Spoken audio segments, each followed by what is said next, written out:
La Facultad de Medicina CLAE y Canal 7 se complacen en presentar Crecer en Salud.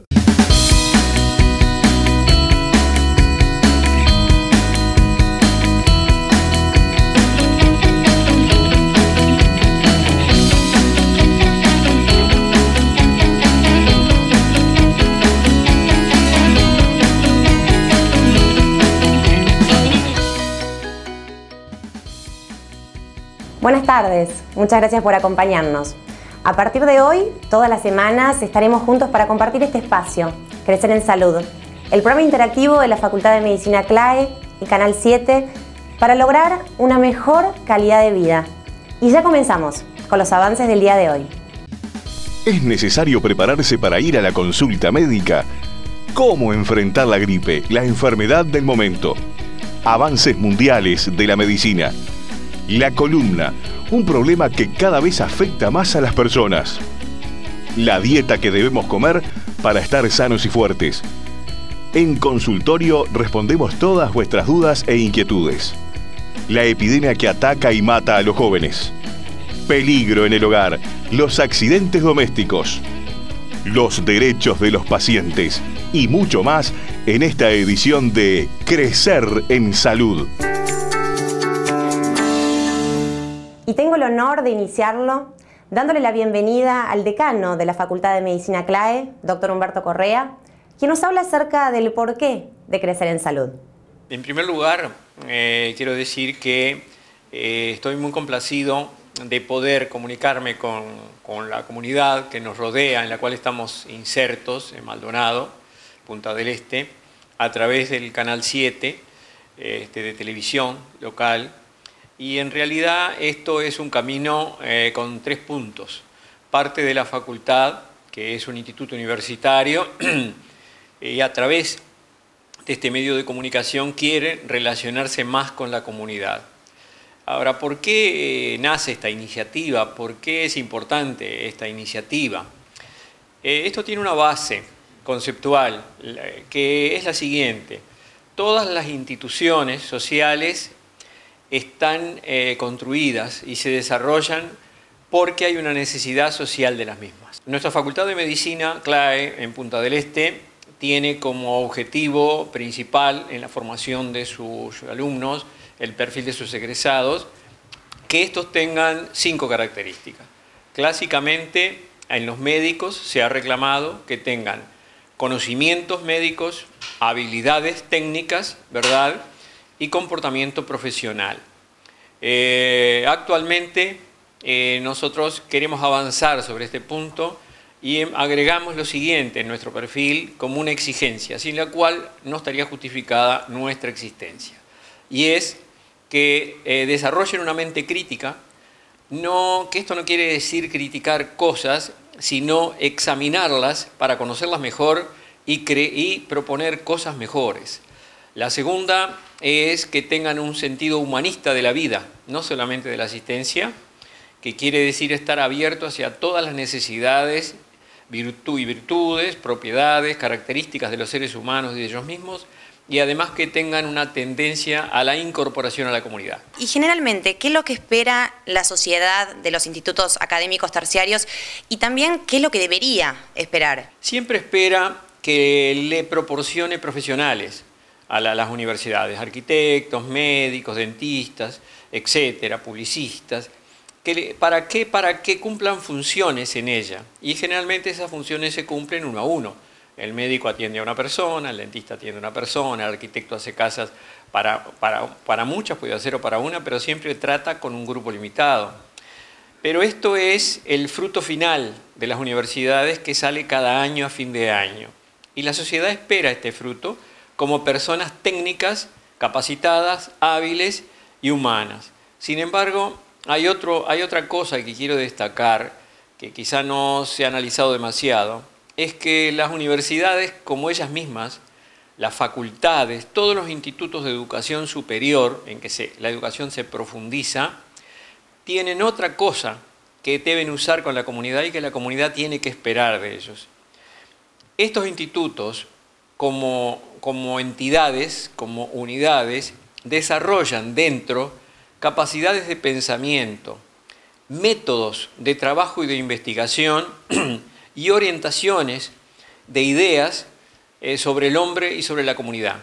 Doctor Correa, muchísimas gracias por acompañarnos y por brindarnos toda la información. Y comenzamos con Crecer en Salud. Damos inicio a este programa. Le damos la bienvenida al doctor Edgardo Sandoya, profesor de Medicina Basada en Evidencia de la Facultad de Medicina CLAE, con quien vamos a conversar sobre cómo hacer más efectiva la consulta con el médico. Cuando vamos al médico, planeamos la entrevista, pensamos lo que le vamos a preguntar, salimos a la calle para ver qué es lo que piensa la gente y estas fueron sus respuestas. Yo jamás llevo nada preparado, me imagino que dependiendo de lo que el médico te dice, se van ocurriendo las preguntas. Digo, yo nunca fui preparado con nada. No, normalmente no la preparo y generalmente cuando salgo del médico ya me di cuenta que la mitad de las cosas no se las pregunté. Bueno, siempre espero que me interroguen. A veces tengo necesidad de preguntar, sí, pero no siempre. Doctor Sandoya, por lo que vemos, la gente generalmente no planifica la consulta médica, ¿pero es necesario pensar lo que le vamos a preguntar al médico? En Uruguay no planificamos prácticamente nada, o sea que no es raro que la consulta no se planifique, ¿verdad? Como ustedes saben, la posibilidad que tenemos de intercambio entre el médico y el paciente normalmente no es muy larga, entonces es muy bueno si se planifica antes para obtener mejores resultados. Y una vez que estamos en la consulta, ¿qué nos sugiere usted como médico? Y bueno, para llegar a la consulta bien preparado, ¿verdad? Y después aprovechar el tiempo, uno debe recordar primero qué cosa le está pasando. Si es por algo concreto que consulta, tener idea de cuándo le comienza, si hay algo que le aumenta ese síntoma que tiene, si en algún momento se va, si esto mismo le ocurrió en algún momento antes en su vida, a lo largo de su vida. Muchas veces sucede que el paciente terminó la consulta y se olvidó de algo y luego en la próxima consulta, que a veces demora mucho tiempo, recién se acuerda. Por eso es bien importante tratar de, en los días previos o el día previo a ir a la consulta, registrar qué cosas son las que uno quiere comentar, cuáles son las dudas, hacer una listita de temas. No me maten mis colegas, yo sé que a veces vienen pacientes con una larga lista y también, pero la mayoría de la gente entiende que en el tiempo de la consulta no es posible evacuar 25 dudas, pero sí las 2 o 3 principales, ¿verdad? Entonces eso sí es muy importante. Entonces, hacer una lista de los temas principales para discutirlo, eso es bien importante. Doctor, tú me preguntabas durante la consulta, perdón que yo me fui un poco, durante la consulta. Durante la consulta es muy importante preguntarle al médico todas las dudas que uno tiene. Muchas veces las personas por temor o por distintas razones no hacen todas las preguntas o entienden que puede ser un poco molestos y preguntar de más, pero no, eso no es así, ¿verdad? Los médicos queremos que nos pregunten todo para llevarse todas las respuestas posibles en caso que uno pueda darlos, ¿verdad? Perfecto, doctor. ¿Y hay algunos temas tabúes sobre el cual las personas temen preguntar? Sí, tenemos temas, ¿verdad? Por ejemplo, un cardiólogo, como es mi área de práctica, más allá de que soy profesor de Medicina Basada en Evidencia, en la cardiología es frecuente a veces un señor que viene y consulta y la consulta se terminó y se está yendo y en ese momento hace alusión a su problema de disfunción sexual o lo que fuere, porque todavía para algunas personas abordar esos temas resulta un poco embarazoso, ¿verdad? Pero si tienen temas para preguntar de eso, no tengan ningún problema. Los médicos eso lo entendemos, lo recibimos, es parte de la vida y vamos a manejarlo con la confidencialidad correspondiente y a tratar de ayudarle de la mejor forma posible. Bien, por lo que nos cuenta, doctor, entonces es recomendable planificar la consulta y también llevar los análisis, ¿no? Anteriores. Es muy bueno, depende de la consulta con quien sea, ¿verdad? Sobre todo. Si la consulta es con el médico, con mi médico de cabecera, el que me conoce, el que siempre me ve, es probable que él tenga presente todo eso. Pero si él me ha referido a un especialista o por alguna razón tengo que ver a otro médico, es muy importante tener presente todas las cosas que no tenga. Eventualmente hacer una lista, en una carpeta, eventualmente poner todos los estudios que uno tiene, poniendo el más nuevo delante de todo. No quiere decir que el médico se los vaya a pedir y los vaya a ver, pero si los necesita, eso facilita y permite que el tiempo de consulta, ese donde hay que conseguir la relación humana, ¿verdad? Para entender qué le está pasando al otro, se aproveche de la mejor forma. O sea, en conclusión, antes de ir a la consulta, pensar bien qué es lo que uno necesita saber, llevar todas las dudas que le quiere sacar al médico y durante la consulta preguntar todo lo que sea necesario y estar seguro de que el médico le va a tratar de dar respuesta. Perfecto, doctor. Muchas gracias, como siempre, por toda la información brindada. Encantado, mucho gusto. En un instante retornamos con ustedes con un tema de total actualidad. ¿Cómo enfrentar la gripe? La enfermedad del momento. El doctor Henry Albornoz, un reconocido especialista en enfermedades infecciosas, profundiza en el tema. Y también la licenciada en nutrición, Cecilia Severi, nos dirá cómo llevar adelante la dieta ideal.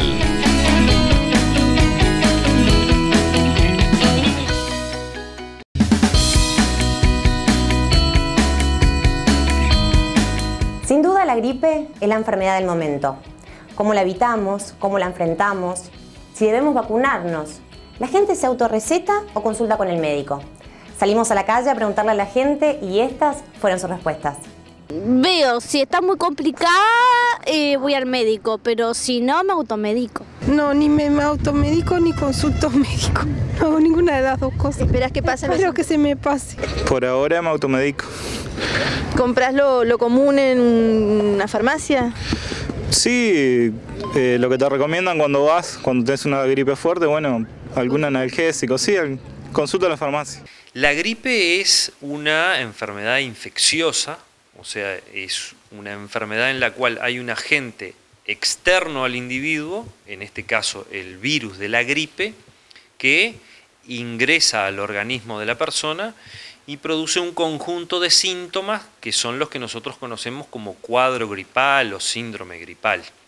Pero en definitiva es una enfermedad infecciosa causada por un virus, el virus de la gripe, y que determina ese conjunto de síntomas que les decía. Doctor, ¿y cuándo nos damos cuenta que ya tenemos la gripe? Los síntomas de la gripe en general comienzan primero por unos síntomas generales, en los cuales la persona tiene fiebre, que inclusive puede ser fiebre alta, puede llegar a 39, a veces en los niños inclusive a más, a 40 grados centígrados, malestar general,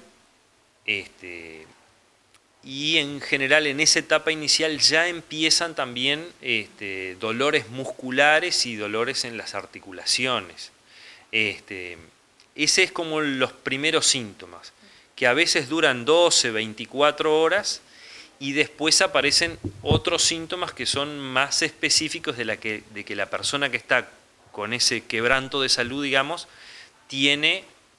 agrega síntomas respiratorios. Empieza con dolor de garganta, puede tener estornudos, puede tener tos y sensación de congestión en el aparato respiratorio alto y dolor de cabeza, congestión conjuntival, digamos, en los ojos. Eso en general aparece horas después que empezaron los primeros síntomas. ¿Cuál es el problema con esto? El problema es que hay muchos otros virus distintos del virus de la gripe que pueden causar síntomas relativamente parecidos. Y ya que usted nombró todos los síntomas, una vez que tenemos la gripe, ¿cuándo nos damos cuenta que debemos consultar a un médico? Primero, hay un grupo de personas que tienen mucho más riesgo de que la gripe tome un curso severo o grave y de que hagan complicaciones por la infección de una gripe. ¿Quiénes son esas personas? Bueno, las personas que tienen enfermedades crónicas previas, los que tienen enfermedades cardíacas, los que tienen enfermedades respiratorias, las personas que tienen algún compromiso previo del estado inmunitario, o sea, de su sistema de defensas, los que toman medicamentos que disminuyen las defensas, o sea, los que toman inmunosupresores, los lactantes, es conveniente que consulten porque la gripe puede tener una evolución más severa, sobre todo en los lactantes más tiernos, digamos, por debajo de los 6 meses. Las personas muy añosas, las personas que tienen mayor de 75, 80 años, la gripe en esas personas puede tomar una evolución más severa. Entonces yo diría, ese grupo de personas son personas que cuando presentan síntomas que son compatibles con una gripe, es conveniente que consulten. Y una vez que ya tenemos la gripe, ¿cuáles son las recomendaciones generales? Bueno, las recomendaciones generales muy importantes son hacer reposo, descansar bien, o sea, tomarse los tiempos de sueño adecuados. La gente que está cursando gripe no es recomendable que haga actividad física, que no se exponga al frío, ni a la humedad, ni a los cambios de temperatura en forma importante. Y además se pueden hacer tratamientos sintomáticos, digamos, tratamiento para aliviar los síntomas, que son analgésicos para evitar el dolor corporal, el dolor de cabeza o el dolor de garganta. Y después hay medicamentos que conocemos generalmente como antigripales. Esos medicamentos en general lo que contienen es un analgésico, un otro componente que en general es un medicamento que tiene un efecto descongestivo, que son en general vasoconstrictores que disminuyen la congestión de la nariz, de la garganta y alivian los síntomas en esa esfera. Y algunos agregan además medicamentos que son que tienen un efecto de aliviar ese cansancio y el decaimiento que causa la gripe. Esos son medicamentos, los que se llaman antigripales, en general tienen alguno de esos tres componentes. Esos medicamentos en general, en las personas que no tienen contraindicaciones o que no tienen otras enfermedades generales, se pueden tomar y son de venta libre. Lo que pasa es que hay que tener cuidado en que hay algunas personas no deberían tomar esos medicamentos, porque los que tienen vasoconstrictores pueden causar aumento de la presión arterial.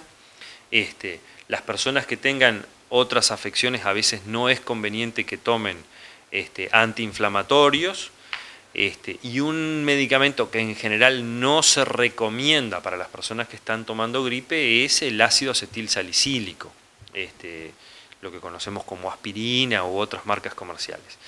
Eso no se recomienda, sobre todo en niños y adolescentes, no se recomienda que tomen ácido acetilsalicílico. ¿Y cómo podemos prevenir la gripe?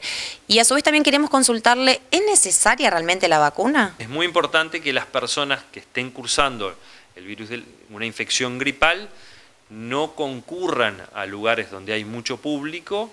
Eso va de la mano con hacer reposo.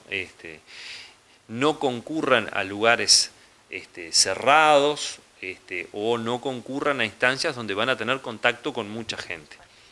Que después que se hacen, digamos, hay que tener un cuidado adecuado cuando se tose. La forma adecuada de toser es cubrirse la nariz y la boca. Una de las formas es ponerse la parte anterior del codo sobre la cara. Eso es para que la eliminación de virus no sea a mayor distancia. Y hacerse una adecuada higiene de las manos después que uno toma contacto con las secreciones respiratorias. Eso en un adulto puede ser muy fácil, después en los niños es mucho más complejo, porque los niños, digamos, ese cuidado de las secreciones es mucho más difícil. Pero bueno, eso es en cuanto a prevenir la transmisión. Lo otro que tú preguntabas es por las vacunas. Sin duda, las vacunas son muy efectivas en prevenir la adquisición de la gripe, sobre todo en las personas que tienen más riesgo de que si adquieren la gripe, esa gripe pueda tener un comportamiento con una presentación más severa o más agresiva, o sea, con un cuadro de una infección más severa. Ahí está muy bien definido por el Ministerio de Salud Pública, y de hecho se hacen campañas todos los años cuando empieza el periodo de circulación del virus de la gripe, de cuáles son las personas que se tienen que vacunar. En esta edición también entrevistamos al doctor Álvaro Galeana, docente destacado de la Facultad de Medicina CLAE, pediatra, y queríamos consultarle sobre un tema que realmente preocupa a las familias, los accidentes domésticos. Y comenzamos preguntándole cuáles son los principales accidentes domésticos que ocurren en el hogar. Los niños tienen problemas en las casas y hay ciertos grupos etarios que son particularmente más importantes. Dentro del primer año, en general el niño está más controlado, está más evaluado permanentemente por la madre, los niños son más pequeños, se alimentan a pecho, todo ese tipo de cosas hace que los problemas de accidentes dentro del primer año no son tan frecuentes. El problema empieza fundamentalmente cuando el niño nace, cuando el niño empieza a caminar. A partir del momento que empieza a caminar, los tiempos cambian y los niños no conocen los riesgos y los peligros de lo que puede ser una casa. La casa está plagada de peligros. Hay peligros en los enchufes, en el horno, en las cocinas, en el baño, en los medicamentos que guardamos. No estamos acostumbrados a pensar que un niño pueda acceder a una ventana que hasta hace un mes no caminaba, demoraba para andar 2 horas, demoraba 2 pasos, demoraba unos minutos, ahora Son segundos. En segundos llega a esos lugares y ahí el niño entra en riesgo. Claro. Recordemos doctor, que el primer año, a partir del primer año es donde encontramos mayores riesgos de accidentes intradomiciliarios. Y doctor, ¿cómo se pueden prevenir esos riesgos, esos accidentes de los chicos en casa? El problema fundamentalmente es que los adultos adquieran el concepto de que a partir del año los accidentes hay que controlarlos. Lo ideal sería que el adulto en algún momento, el papá o la mamá, se sienten en el piso y miren hacia el lugar donde puede acceder un niño, todos los sitios donde puede haber un riesgo o donde puede haber un peligro. Donde el niño puede acceder. Donde el niño puede acceder, pero que parece mentira, pero no accedían hasta hacía muy pocos días y ahora empiezan a acceder. Eso puede ser las ventanas en particular al vacío, las escaleras, los sitios donde están los tóxicos en las casas. Los tóxicos, me refiero a los tóxicos de limpieza, los detergentes, las cosas que se guardan en general están abajo de las mesadas de las cocinas y son accesibles para los niños.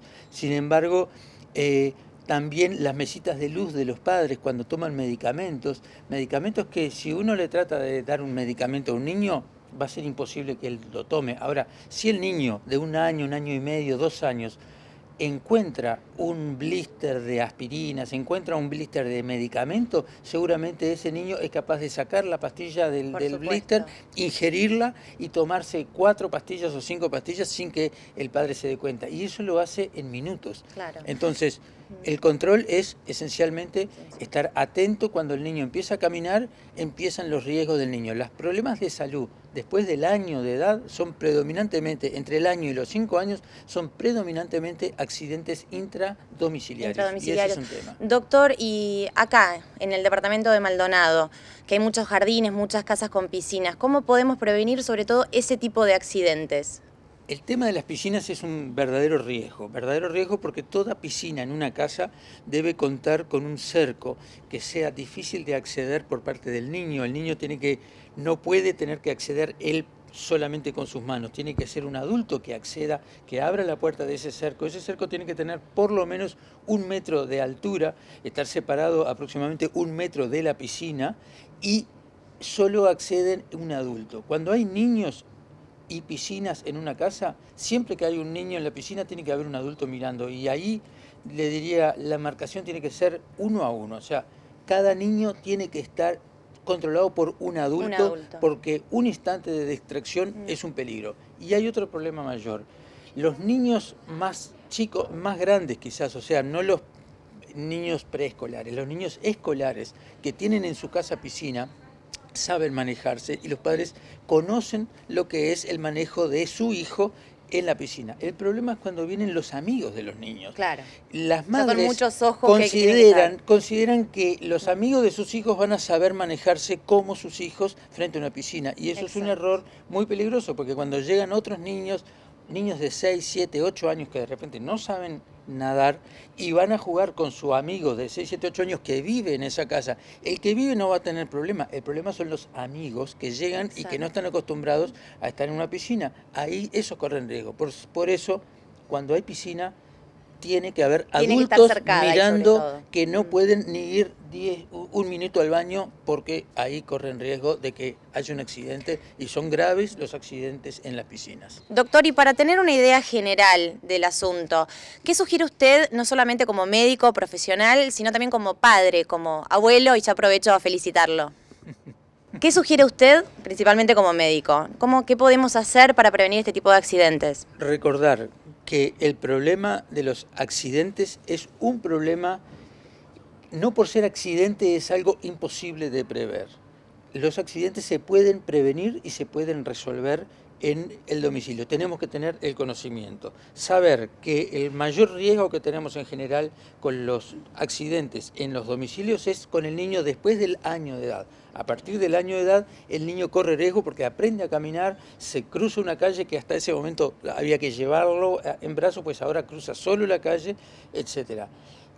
El concepto debe ser, el cuidado debe ser permanente. Entre el año y los 5 años es uno de los problemas principales de salud y hay que prever los remedios, prever cuando el niño va a la casa de un abuelo. Los abuelos no están acostumbrados a tener que dejar escondidos los medicamentos porque hay solo adultos, entonces pueden utilizar un medicamento y hay que avisarle a los abuelos de que no pueden dejar nada a mano, ningún medicamento. Las escaleras tienen que tener protección arriba y abajo, las ventanas tienen que tener protección que no exceda al niño, ni que hablar con piscinas, y todos los artículos de limpieza deben ser cuidados de que no sean tóxicos hoy en día, y no estén al alcance. Los medicamentos también deben estar cerrados y con llave, que sea difícil acceder a ellos. Y como este es un programa interactivo, queremos que nos envíen sus consultas, sus dudas, a nuestra dirección de correo electrónico, crecerenssalud@canal7.com.uy, y también nos pueden dejar un mensaje de voz o vía mensaje de texto a nuestro teléfono 098-513-281 y con gusto les responderemos. Luego de la pausa, veremos los últimos avances científicos en la medicina. ¿Sabían que más del 20% de la población tiene problemas de columna? El doctor Winston Cabrera nos brinda toda la información para enfrentar este preocupante problema.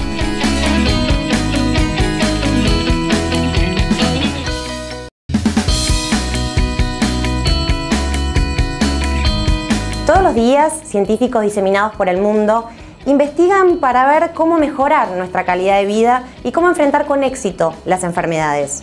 Hoy en Crecer en Salud, los avances científicos más destacados. Realizaron la primera operación con un microscopio único en Uruguay. La intervención quirúrgica fue realizada a un paciente con hernia de disco. El jefe de neurología del Hospital Policial señaló que solo hay un microscopio con estas características en este continente y está en Brasil. Este es el segundo y llega a nuestro país con un costo de más de $350.000. Este equipo, a diferencia de otros que hay en el país, permite realizar otras operaciones y no solamente la de arterias y venas. El microscopio también sirve para realizar intervenciones de tumores cerebrales, ya que permite definir los límites exactos que tiene el tumor y por lo tanto permite saber mejor dónde finalizar la cirugía. Se afirmó por parte de las autoridades que esta adquisición también es importante para la docencia, ya que es posible transmitir cirugías en el anfiteatro del hospital. Enfermeras y médicos saben lo complicado que puede ser cuando un paciente tiene un acceso venoso difícil. Con frecuencia, la ligadura en el brazo, ni los suaves golpes, ni la palpación en el lugar de punción permiten realizar el procedimiento al primer intento. Una empresa norteamericana ha desarrollado un dispositivo que emite una luz que torna visible a los vasos sanguíneos cuando el dispositivo se aproxima a la piel. De esta manera, contribuye a solucionar un problema relativamente frecuente. La precisión del equipo permite que se visualicen vasos sanguíneos incluso tan finos como un cabello humano. Así, las venas habitualmente utilizadas para la punción, cubital, cefálica y basílica, se hacen visibles de forma evidente. Cuando el dispositivo se enciende y se acerca a la zona donde se piense realizar la extracción, emite una luz infrarroja que es absorbida por la hemoglobina de la sangre y de esa forma se activa. Se produce, así, un efecto de transparencia que hace visible a las venas. Inventan unos lentes que pueden ver el cáncer. Estos lentes de alta tecnología permiten a los cirujanos ver las células de los tumores malignos. Los lentes, diseñados en la Universidad de Washington en San Luis, ayudan al médico a visualizar las células del cáncer, las que se colorean de azul cuando el cirujano las mira a través de los lentes inteligentes. El invento, el que todavía no ha recibido un nombre, ha sido utilizado por primera vez para la operación de un tumor maligno. Los lentes tienen un monitor que detecta los agentes moleculares ligados a las células del tumor. Según los creadores de la nueva herramienta, esta puede detectar tumores de hasta 1 milímetro de diámetro. Se trata de las primeras etapas de esta tecnología. Serán necesarios más estudios e investigación, pero sin duda los médicos se sienten ilusionados por los potenciales beneficios para los pacientes. Un accesorio de iPhone que puede sustituir caros equipos oftalmológicos. Investigadores de la Facultad de Medicina de la Universidad de Stanford presentaron un nuevo equipo que podría disminuir los costos de equipos especializados en el área de la oftalmología. Se trata de un nuevo dispositivo creado especialmente para el iPhone, el cual, y a pesar de costar menos de $100, podría brindar imágenes del ojo similares a las de los equipos de miles de dólares utilizados en la actualidad por los especialistas. El equipo funciona con una luz que pasa entre los lentes del globo ocular, que es reflejado, donde un dispositivo permite captarla con la cámara del teléfono. Así, es capaz de obtener imágenes detalladas de la parte delantera y trasera del ojo. Estos avances estarían pensados especialmente para abaratar costos de este tipo de exámenes en zonas con bajos recursos. Con este adaptador, cualquier persona con un mínimo entrenamiento podría tomar una imagen para incluir en la historia clínica del paciente. La patología de la columna constituye un serio problema para nuestra sociedad. Más del 20% de la población padece esta patología. Es por eso que entrevistamos al especialista en medicina familiar, Dr. Winston Cabrera. Los dolores de columna son una de las causas más frecuentes de consulta debido a que es un órgano que es una estructura ósea, ¿tá? Que está segmentada y separada por cartílagos que sostiene todo el cuerpo. ¿Tá? Así como sostiene todo el cuerpo, para lo que tiene que ser muy fuerte, presenta debilidades. ¿Tá? Y esas debilidades están dadas también por su estructura que la hace fuerte, a su vez la hace débil. Presenta una resistencia a la compresión muy alta, pero pese a eso, debido a los trabajos y a la fuerza que le imprimimos a la columna, nos genera algunos problemillas. A ver, tenemos una columna que tiene varias curvaturas. Tenemos 3 curvaturas. Esas curvaturas están dadas. La curvatura más baja, que es la lumbar, para mantener el canal del parto hacia adelante. La segunda curvatura, como tenemos, estaríamos hacia atrás. Entonces es compensadora de la primera. ¿Tá? Y la tercera nos quedaría la cabeza muy adelante. Entonces adquirimos una tercera curva. Eso hace que sea muy resistente, pero a la vez esos discos tienen sus debilidades. Doctor, ¿y los trabajos de fuerza o también las personas que pasan mucho tiempo en una oficina, muchas horas sentadas frente a una computadora, cómo podemos prevenir ese tipo de dolores que surgen también en la columna a raíz de esto? Bueno, depende del tipo de tarea. La gente que trabaja en oficinas, primero que nada debería sentarse, lo primero es una silla correcta.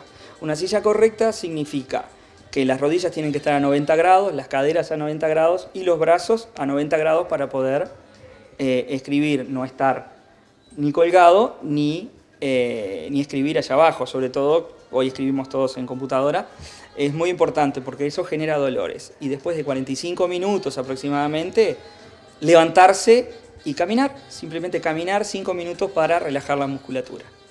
Perfecto. Después existen otros tipos de trabajos, los trabajos de los obreros de la construcción, por ejemplo, que exigen esfuerzo. Se plantea que no deberíamos elevar más de 25 kilos, ¿tá? O sea, no deberíamos levantar más de 25 kilos. Por eso las bolsas de Portland, por ejemplo, se bajaron de 50 a 25. ¿Tá? Pero sucede que levantamos mal los pesos y en lugar de llevar una bolsa llevamos 2.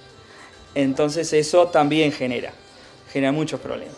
Doctor, ¿y el tipo de calzado influye también en que se puedan generar dolores en la columna? Cuando hay algún problema en la columna ya el calzado, sí, porque no puede ser ni muy chato ni muy alto. Debería andar entre 1,5 centímetros y 3 centímetros de taco. Aunque no sean zapatos, pueden ser un calzado deportivo que sea más alto atrás que adelante. Perfecto. Doctor, ¿y los chicos, por ejemplo? Esas mochilas que a veces tienen que ir cargados con tantos libros y cuadernos. En realidad lo mejor sería siempre usar las mochilas carrito. Y si fuera una mochila, llevarla bien puesta, no puesta sobre un lado solo, con esos cuadernos y libros que pesan como 10 kilos. Exacto. Y los niños empiezan con problemas de columna y los adultos también. ¿Tá? Y trabajos para la prevención del trabajo de peso, existen unas existen unas fajas, que son las fajas de trabajo, que son poco utilizadas, pero son muy, muy, muy útiles. En Estados Unidos, por ejemplo, si estás en un trabajo y no tienes la faja, te sacan, porque el seguro no paga si tienes una lumbalgia. Y eso es muy, muy, muy importante. Debería utilizarse siempre que se hace un trabajo de esfuerzo. Y una vez que está arraigado el dolor, que ya sufrimos, que ya padecemos el dolor, ¿qué es lo que debemos hacer? ¿Cómo debemos proceder frente al médico? ¿A qué médico debemos recurrir? Primero seguramente vas a tener que ir al médico general, que si es un dolor, el dolor más frecuente es el dolor mecánico. Seguramente el médico te va a mandar una medicación, un analgésico, reposo, calor, eventualmente masajes o lo que sea, y con eso vas a mejorar.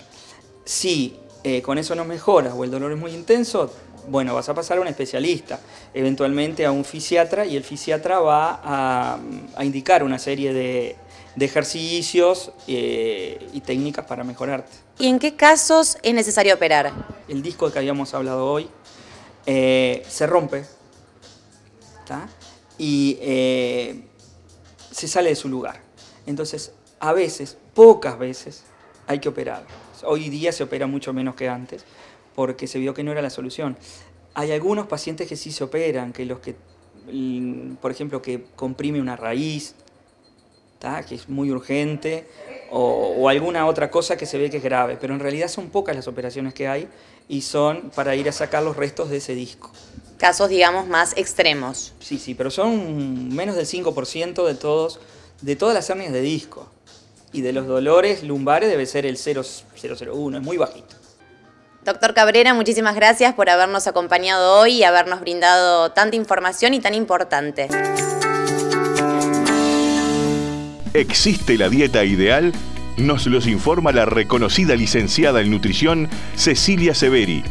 La epidemia que ataca mortalmente a los jóvenes con el doctor Edgardo Núñez. El doctor Sandoya contesta las interrogantes que ustedes nos envían por internet o nos hacen llegar por mensaje al 098-513-281. En un instante volvemos.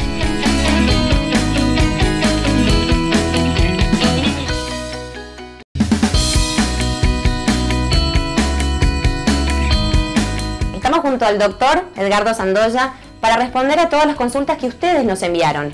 A nuestro correo de mail, crecerenssalud@canal7.com.i, y también a nuestro teléfono 098-513-281. Y esta es la primera pregunta. ¿El exceso de consumo de agua, doctor, en el cuerpo humano puede provocar dolores de cabeza, náuseas, inflamación en el cerebro o desorientación? Digamos, vamos por partes. El agua es un componente central del organismo. El 70% de nuestro cuerpo es agua. El organismo es una máquina perfecta, la más perfecta que existe, y tiene mecanismos de regulación para casi todo. Entonces, así cuando uno necesita agua, porque ha transpirado mucho, el agua se elimina por la transpiración, por la respiración, por las materias fecales, pero sobre todo por la orina, por la razón que fuere. Si uno necesita agua, tiene sed, y entonces de esa forma toma agua. Cuando el organismo tiene un exceso de agua, la elimina. Puede suceder lo que pregunta el televidente, pero es excepcional. Si a un médico nos consulta a alguien porque está tomando mucha agua, o porque tiene mucha sed, o porque le sucede algo de ese tipo, lo primero que tenemos que descartar es que no tenga una diabetes, que eso es mucho más frecuente que una enfermedad muy rara, ¿verdad? Como es el tomar mucha agua, que es de naturaleza psicológica y demás, pero eso es excepcional, ¿verdad? Lo que es frecuente cuando alguien toma mucha agua es esto. Pero de todas formas, como empezamos este segmento de preguntas y respuestas, una cosa que quiero decir. Lo que damos acá es un consejo general, una idea general de lo que sucede en esta circunstancia, pero el caso particular suyo, quien nos formula la pregunta, eso es usted, con su médico tratante, claro, que van a definir exactamente cuál es la situación, ¿verdad? En medicina, las ideas generales son muy buenas, pero lo que aplica a cada caso es individual y único, ¿verdad? Doctor, ¿vamos a la segunda pregunta? Encantado. ¿La pastilla del Viagra se puede tomar cualquier gramaje o depende de la edad y peso de la persona? Porque en las farmacias dicen diferentes versiones. Es bien interesante esta pregunta y me gustaría dividirla en dos cosas. Primero, la farmacia, y luego el sildenafil, que así se llama este fármaco. La farmacia tiene un papel central en nuestra sociedad porque es donde se dispensan los medicamentos, ¿verdad? Y el químico farmacéutico, que es el profesional preparado para para dispensarlos. Además puede tener un papel adicional. En Uruguay no está muy difundido, pero en los Estados Unidos, en España y en otros lugares existe lo que se llama el proceso de atención farmacéutica, por el cual el farmacéutico, luego que el médico le indicó los medicamentos, ayuda la mejor forma de tomarlos, a ver si está tomando muchos medicamentos, cómo espaciarlos mejor. Es decir, el farmacéutico puede contribuir mucho a no indicar medicamentos, pero sí a decir cómo tomarlos mejor y cómo, a veces con los alimentos, cómo pueden interferir. Pero lo que sucede es que cuando uno va a la farmacia normalmente no está el químico farmacéutico disponible, sino que hay alguien que no tiene las competencias para eso. Entonces, ojo con las advertencias de la farmacia si no son por el químico farmacéutico. En segundo lugar, con respecto al fármaco específicamente, no tiene que ver con la edad ni con el peso, ¿verdad? Digo, este fármaco se vende de 50 o 100 miligramos y si con 50 miligramos es efectivo para solucionar el problema de disfunción eréctil es suficiente y si no con 100. Este medicamento básicamente, seguramente la pregunta viene por ahí, se usa para otras enfermedades, pero eso es excepcional. Habitualmente se usa para tratar temas de disfunción eréctil. Perfecto, doctor. Esta pregunta nos llegó por mensaje de texto. Cuando se toman antibióticos, ¿se puede tomar alcohol o es contraproducente? Ese es uno de los mitos habituales, ¿verdad? Digo, si se toma esto, no se puede lo otro. En realidad, la respuesta general a esta pregunta sería, no hay problema.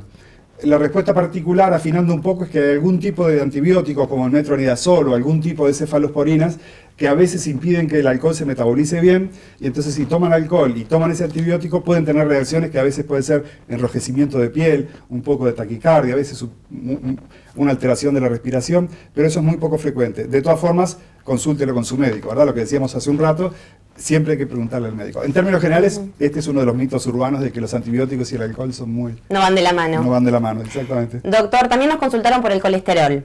El Lipitor, que se receta por colesterol, ¿se puede consumir permanentemente o se debe suspender 3 meses en el año? ¿Afecta al hígado?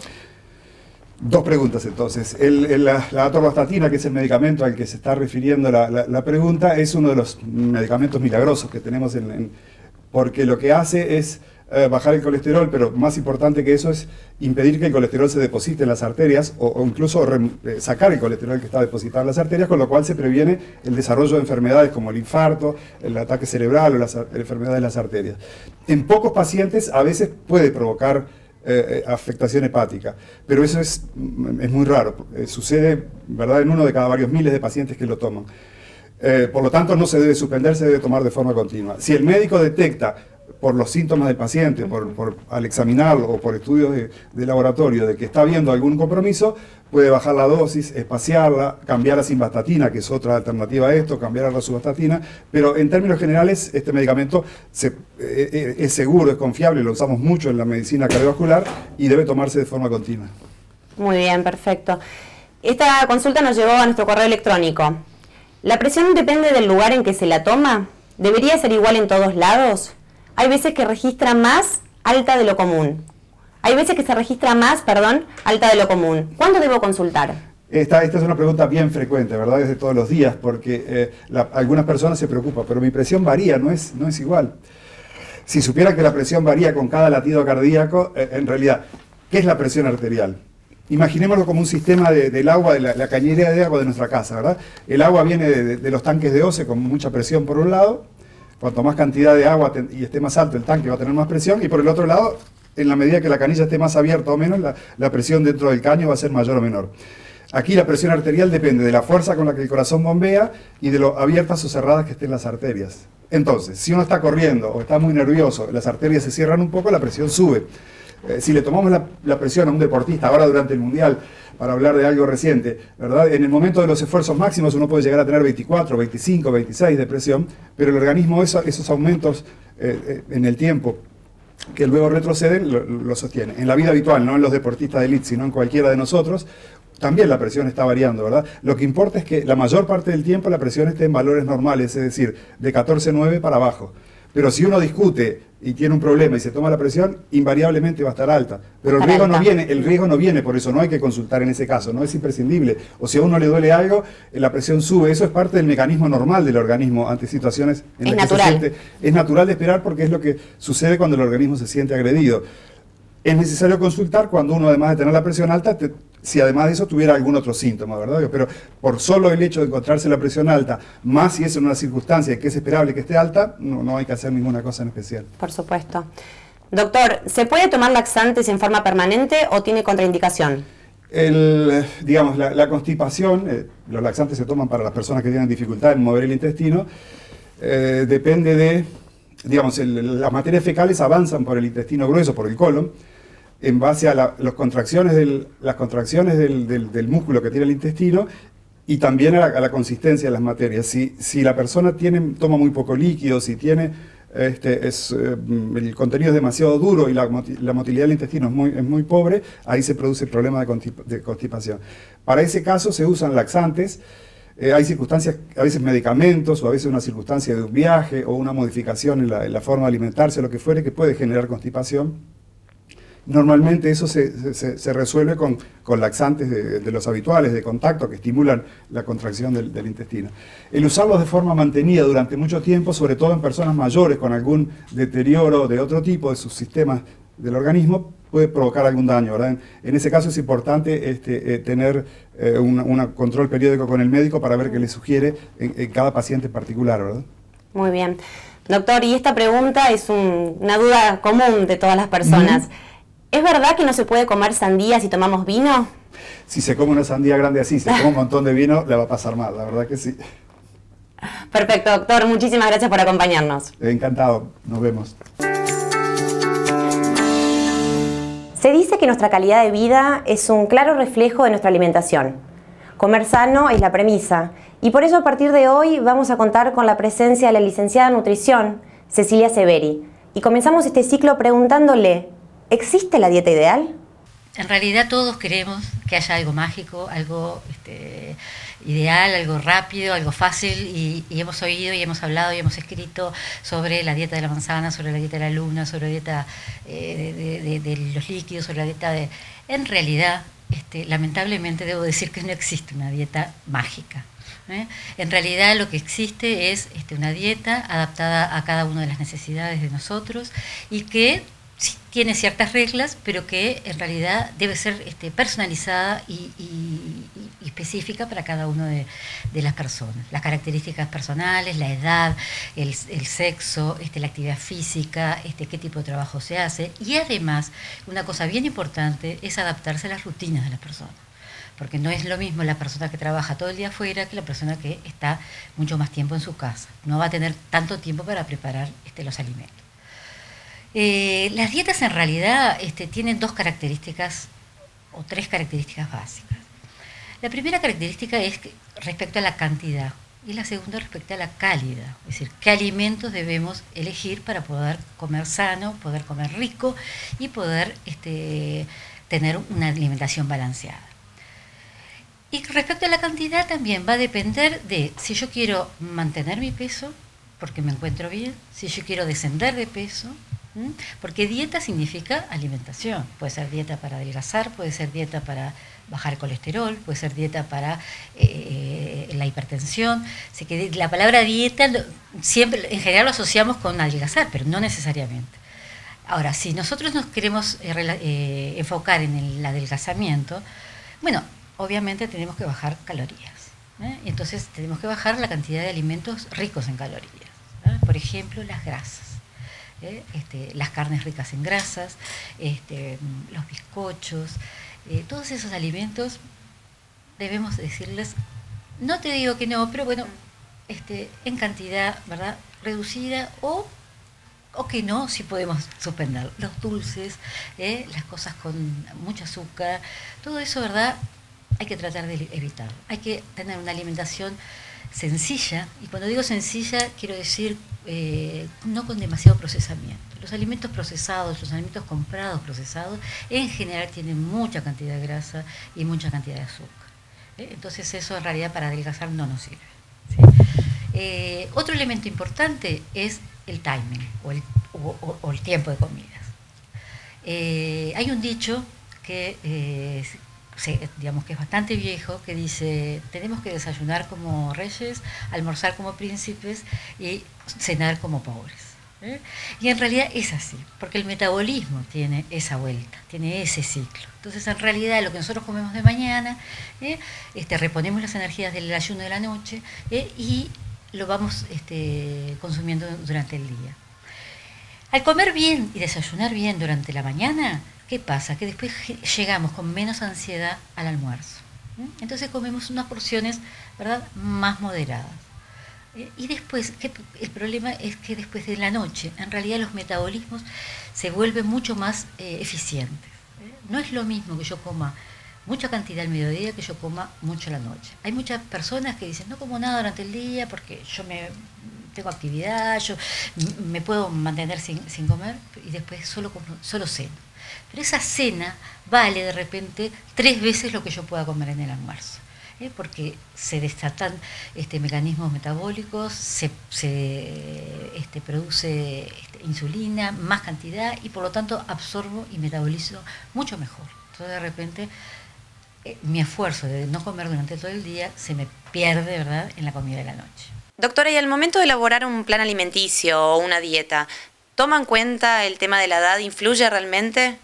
Sí, la edad es un elemento muy importante. ¿Por qué? Porque nosotros cuando vamos aumentando la edad, y eso las señoras me lo pueden decir, las señoras que tienen mi edad, o que a medida que pasan los 30, pasan los 40, y cada vez aumentamos un kilito más. ¿Por qué pasa esto? Pasa porque en realidad nuestro organismo va cambiando su composición corporal. Cuando nosotros somos más jóvenes, tenemos una proporción de masa muscular y una proporción de masa grasa. Lo que gasta energía en nuestro organismo es la masa muscular y un poquitito de los huesos, pero las grasas casi no gastan energía. Entonces, ¿qué pasa? A medida que vamos aumentando nuestros años, empieza a disminuir, biológicamente, ¿verdad? Empieza a disminuir la cantidad de músculo, la cantidad de masa magra, y empieza a aumentar la cantidad de grasa. Entonces, ¿qué pasa? Como corolario, disminuye nuestro requerimiento de calorías. Pero como lo que yo como no es solamente, las personas no solamente comemos por necesidad de calorías, comemos porque nos gusta, comemos porque tenemos eventos sociales, comemos por cultura, cosas que nos hacen acordar, ¿verdad?, con nuestra memoria, nuestra familia, etc. Entonces, normalmente seguimos comiendo casi las mismas cantidades. Entonces, ¿qué pasa? Si yo requiero menos y como lo mismo, engordo. Entonces, en realidad la edad es un elemento muy importante. Y hay quiebres bastante claros. Hay quiebres a los 30 empieza un primer quiebre, a los 40 empezamos a pegar como saltitos en nuestros kilos, y después a los 50. ¿Y qué otros hábitos saludables recomienda, además de la alimentación, que obviamente es sumamente importante, para mejorar justamente nuestra calidad de vida? Bueno, obviamente que la alimentación no alcanza solo con la comida. Nosotros tenemos que acompañarlo con ejercicio físico, no solo por aumentar el gasto, porque en realidad el ejercicio físico, porque yo haga más ejercicio físico, salvo que sea un deportista, ¿verdad?, no me mejora quizás mucho el adelgazamiento. O sea, tengo que además hacer una alimentación equilibrada. Pero en realidad mejora sí la calidad de vida, mejora la calidad de cómo funciona nuestro organismo, cómo funciona nuestro corazón, ¿verdad? Entonces el ejercicio físico en sí mismo es un factor protector, ¿verdad?, para las enfermedades cardiovasculares, para la hipertensión, para la diabetes. Y por supuesto también otros hábitos saludables, ¿verdad? El cigarrillo, el consumo excesivo de sustancias, ¿verdad?, tóxicas, como puede ser la droga, ¿verdad? Todas las sustancias, ¿verdad?, que son nocivas y no son saludables, exactamente. La epidemia que ataca mortalmente a los jóvenes, con el doctor Edgardo Núñez, coordinador del CTI. Luego veremos los derechos de los pacientes con el doctor Guido Berro. En un instante, estamos con ustedes.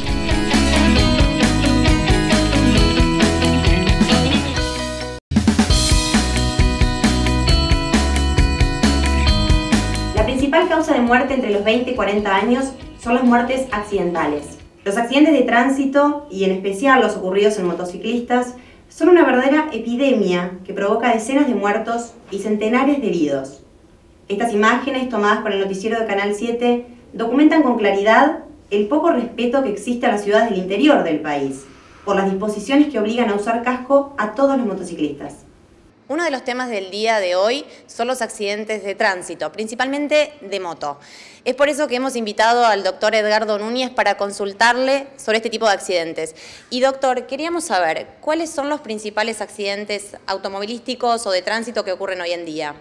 Bueno, como tú bien dijiste, la siniestralidad en el tránsito es muy alta y Maldonado tenemos el triste privilegio de tener un alto índice con respecto al resto del interior del país, y indudablemente de los siniestros de tránsito que uno puede ver en las puertas de emergencia y sobre todo en la unidad de cuidado intensivo, el porcentaje mayor se lo llevan las motos, ¿no? Doctor, ¿y cuál es la franja etaria en que ocurren estos tipos de accidentes? Lamentablemente las cifras que se manejan y en estudios hasta documentados en nuestro departamento, que se asimilan muchísimo a lo que ocurre en el resto del mundo, sobre todo el mundo occidental. La franja etaria mayor está dado en el pico de los 35, 38 años. Un poquito 33 en la mujer, 38 en el hombre, pero es justamente en esa franja etaria donde justamente la actividad laboral es la más importante, es donde se sufre más, ¿no? Además hay que resaltar que en los jóvenes y hasta los 45 años la mortalidad, la primera causa de mortalidad son los siniestros, la siniestralidad, sobre todo vinculada al tránsito. Doctor, ¿y hay estudios tanto a nivel internacional como nacional que determinen una cantidad, un promedio sobre todo este tipo de accidentes? Sí, hay estudios, la OMS se ha dedicado muchísimo a esto y se promedia habitualmente por año que mueren 1.200.000 personas por siniestro de tránsito en el mundo. En el Uruguay muere una persona cada 16 horas por siniestro de tránsito. Y en nuestro departamento las cifras se asemejan, por supuesto, en relación a la población, ¿no? Es decir, hay un promedio de 6 accidentados vinculados al tránsito por día acá en Maldonado.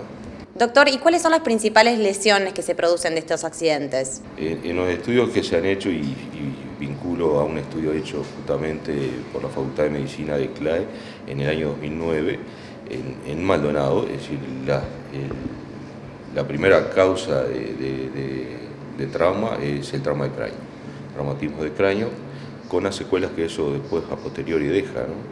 El primero es trauma de cráneo, ya sea solo o asociado a politraumatismos graves, ¿no? Y ya que mencionó las secuelas, ¿cuáles son las principales secuelas de este tipo de accidentes? Las secuelas van desde la muerte hasta distintos grados de incapacidades. Y si pensamos que esas incapacidades se dan en personas jóvenes, uno las resalta más, ¿no?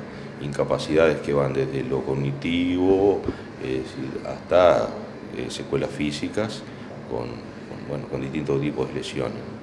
Doctor, ¿y se pueden prevenir estos accidentes? Las prevenciones son varias. Por supuesto, acá en Uruguay ya se han desarrollado desde hace unos años intensas campañas vinculadas a la velocidad, al uso del cinturón, al uso del casco en el caso de las motos, y eso hay que recalcarlo porque el casco realmente protege, como también el cinturón protege en el automóvil, y la educación que tenemos que tener todos, y cuando digo todos nos incluimos, es decir, en cuanto a no ingerir alcohol cuando uno conduce. Doctor, y como médico y también como conductor en el tránsito, ¿considera que las campañas son suficientes, que hay realmente suficiente información respecto a este tipo de accidentes? Esto implica un cambio cultural, y los cambios culturales no se logran de un día a otro, sino que será el tiempo el que diga.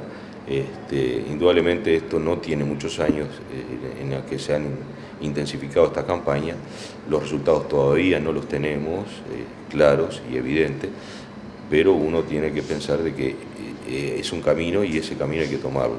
Países como España, por ejemplo, que han sido líderes en esto, han demostrado que este camino hay que seguirlo.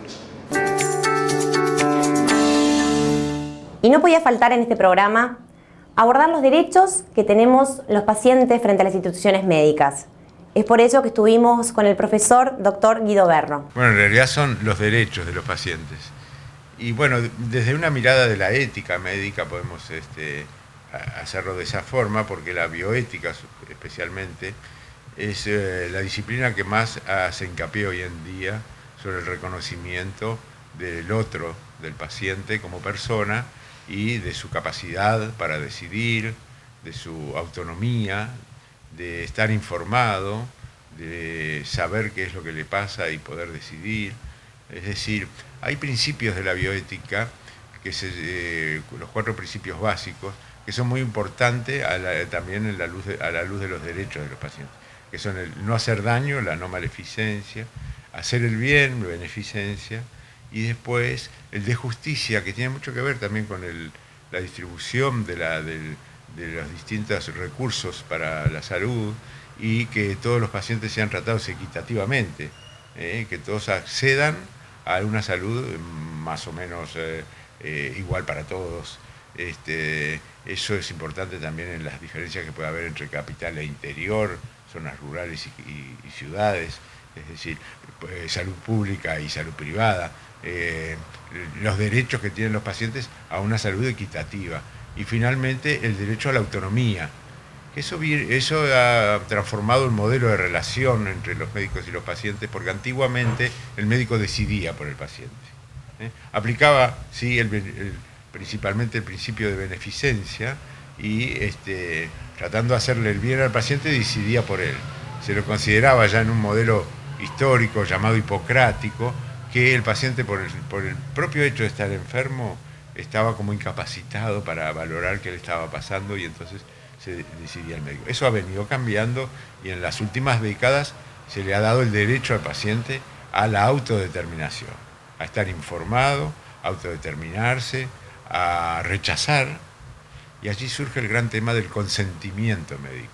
Consentir quiere decir llegar a un acuerdo o tener la posibilidad de aprobar o de rechazar lo que se le propone. Claro, también tiene sus límites, porque si es una situación de extrema urgencia, ahí deciden los médicos, porque el paciente puede estar sangrando sin conocimiento o incapacitado. Lo mismo pasa con los enfermos mentales o con los menores. Los menores realmente menores, porque los niños también se los puede subdividir en niños y adolescentes. Y los adolescentes ya adquieren derechos para el consentimiento médico, por ejemplo. Doctor Berro, ¿y esos derechos cómo los podemos exigir?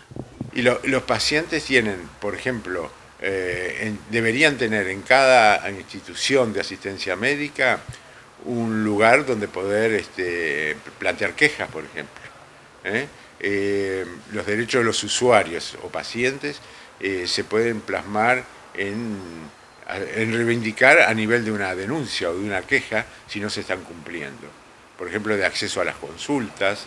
El Ministerio de Salud Pública ha hecho decretos y ha hecho cartillas de derechos de los pacientes que perfectamente los pacientes deberían conocer para ejercitarlo, porque el paciente debería apoderarse o empoderarse, ganar en poder, digamos, empoderarse de sus derechos. ¿Y considera, doctor, que se cumplen hoy en día esos derechos? Bueno, es un proceso, ¿no? Desde aquel modelo donde el paciente era pasivo, obediente, no preguntaba, a una tendencia a un modelo más moderno, más respetuoso de los derechos de los pacientes, y que, como te decía, es un proceso que se va adquiriendo a lo largo del tiempo. Todavía hay mucho, faltaría, me parece que en determinadas circunstancias faltaría un poco más de respeto o de conocimiento, por lo menos, de los propios derechos. Doctor, entonces lo que está fallando es la comunicación, no hay suficiente difusión de esto, ¿no? Ya en la formación, y en eso, por ejemplo, la Facultad de Medicina, tanto la de UDELAR como la del CLAE están empeñados en la formación médica con un modelo médico que sea respetuoso de los derechos del paciente. Por ejemplo, estos temas de bioética han sido incorporados a las carreras de medicina. Bueno amigos, esto ha sido todo por hoy. Esperamos que el programa les haya gustado y, de ser así, volvernos a encontrar dentro de tan solo 7 días para una nueva edición de Crecer en Salud, el programa interactivo de la Facultad de Medicina CLAE y Canal 7 para lograr una mejor calidad de vida. Muchas gracias.